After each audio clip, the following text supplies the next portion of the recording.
তো বন্ধুরা, শরীর ভীষণ খারাপ, তাই তোমাদের সাথে ইটিং শোয়ের ভিডিও দিতে পারছি না। কি বলো তো, মানে এত পরিমাণে পেটে ব্যথা, তোমাদের সবটা বলতে পারছি না, আর এই মুহূর্তে আমি বলতে চাইছিও না। যাই হোক, তো সকালবেলা বড়মশাই এখানে গাঁটেকুচির তরকারি রান্না করে নিয়ে গেছে, সেটা একটুখানি রেখে গেছে, আমি আর মেয়ে খাবো, তাই আমি কিচ্ছু রান্না করিনি।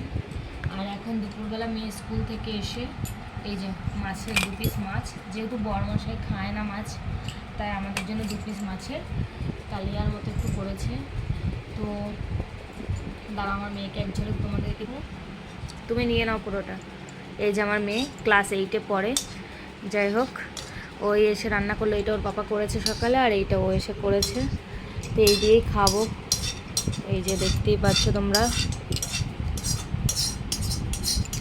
কি করব বলো, শরীর ভালো না থাকলে কি করা যাবে, কপালে জানি না কি আছে, দুঃখ না কি।